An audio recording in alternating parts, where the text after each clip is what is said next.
So everyone in Toronto wants better transit, right? But we're all still waiting for these improvements. So what's stopping us? What do you think? Disagreement as to what better means. Yeah, that's a good one. Any other ideas? Lack of funds. Lack of funds, sure. There's a lot of ideas out there for sure. My name's Jessica Bell. I'm a steering committee member of TTC Writers. There's a bunch of TTC Writers people in the room. And I'm here to tell you a little bit about TTC Writers, who we are, and to invite you, if you're interested, to work with us, join us in improving the city's public transit system. I got involved in TTC Writers a year ago, when I started more seriously getting involved, because I really felt that TTC Writers was the vehicle that could provide the important missing piece to fix the puzzle of the problem that we're facing with public transit in the city. Only it provides one piece. There's a lot of pieces out there. And for me, I think it involves people. Educating people and, more importantly, mobilizing people to get politically involved so that their voice can be heard as well. TTC Writers was founded in 2009, and it was in response to the plan by the Miller government to increase transit fares by 10 cents a ride. Do people remember hearing about that in the news? A few of you, yeah. And what I found interesting was that amounts to about $60 a year, which, if you're a regular TTC user, which is about equivalent to the car tax that Rob Ford ran his election campaign on, and got so much energy and attention on that was one of his signature pieces, and a lot of people, one of many reasons why people were interested in supporting him. So, which I find interesting, $60, you know.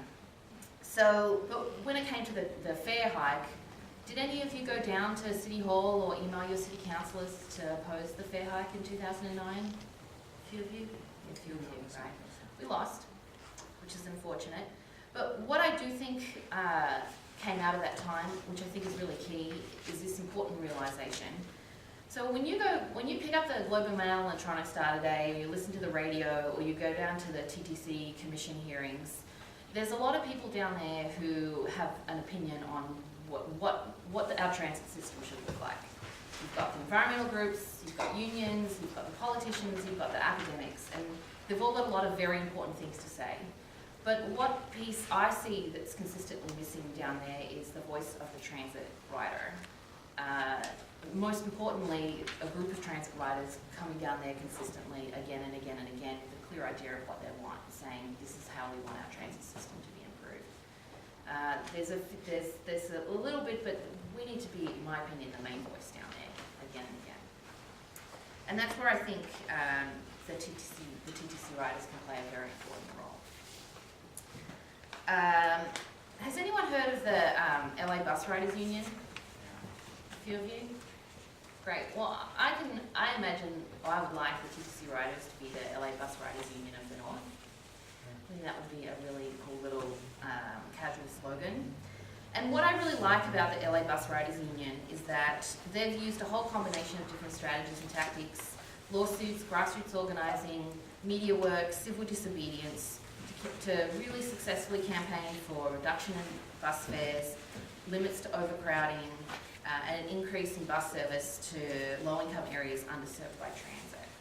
The LA Bus Riders Union was really one of the signature defining pieces of their work is that they see transit as a civil rights issue, because they consistently noticed that better transit was being delivered to the wealthier, wider suburbs of LA, subways, etc., but that poorer areas were consistently getting shoddy bus service, and the bus service was constantly being threatened by cuts. And I think we can see some of the same injustices in our transit system in Toronto today.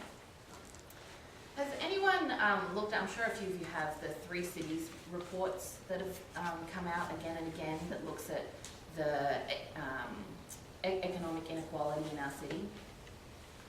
Yeah, a few of you.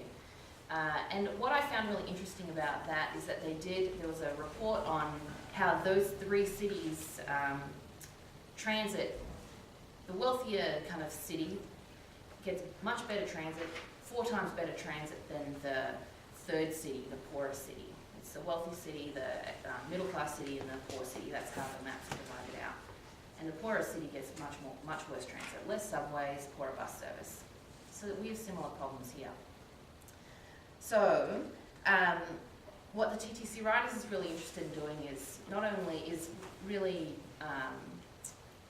trying to create the kind of organisations that can tackle these problems. So I want to talk recently about some recent successes that we've done, a few, and then I'll talk briefly about how some of you might be interested in getting involved. So since we've been around, some things that we've done is we've campaigned for the expansion of Transit City, which was, again, passed by the city last year, again, which would lead to more light rail transit going to underserved areas in the city. Hasn't been built yet, but it's on the way, and in partnership with the Toronto Environmental Alliance and a number of other groups, TTC Writers campaigned for that expansion. Number two, we've established a steering committee of transit users. I think there's a few steering committee members in the room today. Joe, and then is there anyone else? Is it just Joe and I that are here? And then there's a few people in the external committee, and that's Brenda, Herman, Sean, Camilla, a few of us. So we've done that. We've launched a membership campaign, and we've already got 60 members. We just started a few weeks ago. And our goal, one of our goals I'd love us to have is to match the LA Bus Riders Union goal. They've got 3,000 members. They've been around for 10 years, so I think we can do it. And if you're interested in becoming a member, I've got membership forms that you can take one, pass it around, consider joining. Four, we're now holding regular meetings that offer a space for other transit users and transit campaigns to connect, share information, and coordinate work, which I think is really important because there's a lot of enthusiasm, a lot of interest, there's a lot of small campaigns starting up. It's really important, I think, that we collaborate, share ideas, share people, coordinate events, and so on. And then finally, and I think this is one of the most important things, is that we're discussing what our next political campaign is going to be. And we're going to be starting that next week. And I'd like to we haven't made any formal decisions, but two ideas that I've seen start to percolate up I'd like to share with you.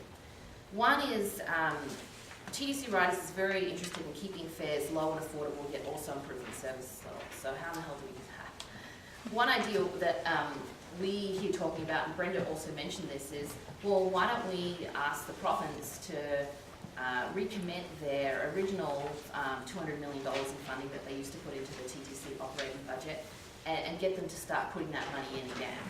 Because then we get immediate improvements in service. And when you're out talking to people and canvassing on transit issues, the idea of transit expansion in 10, 15 years from now is interesting to them, but sometimes they also just want bus service to be improved in the next 6 months or so on. And so asking for immediate injection of funds to increase the number of buses that are on the streets right now is a campaign that we think could resonate with a lot of people in the city. We might be as politically, we might just not put as much energy into thinking about their politics as other people do. They just want better transit. And then the second thing that we're kind of percolating, discussing about, and like I said, this is not formalised at all, it's just talk, is the province through the Metrolinx agency is looking at thinking up ways to raise the $50 billion necessary to expand transit in the Greater Toronto area and beyond. Have people heard of that? I'm sure they've got advertising campaigns, they're going everywhere.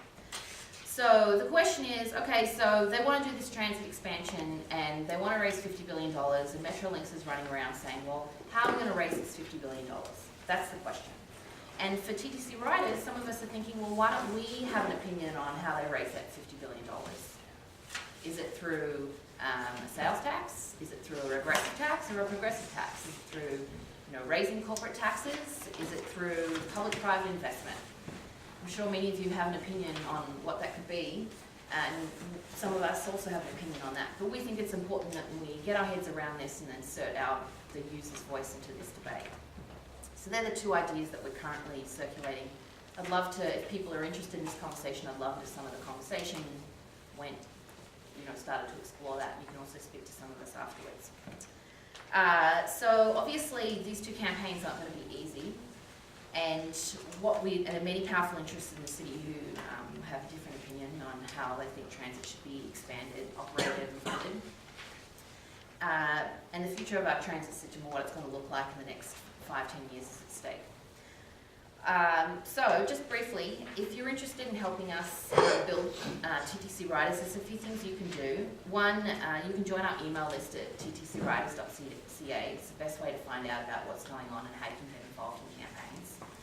Two, you can become a member. It's a sliding scale membership system from pay what you can to $100 based upon your income. The suggested membership rates are advisory only, so if you want to pay less, you can. If you want to pay more, you also can. Our goal is to get people involved. That's the most important thing. And then finally, if you're interested in joining some of our campaigns and being part of TTC Writers in a more formal way, then please do so. You can talk to us afterwards, and we regularly send out invites to join our committees on our email list. Thanks for listening.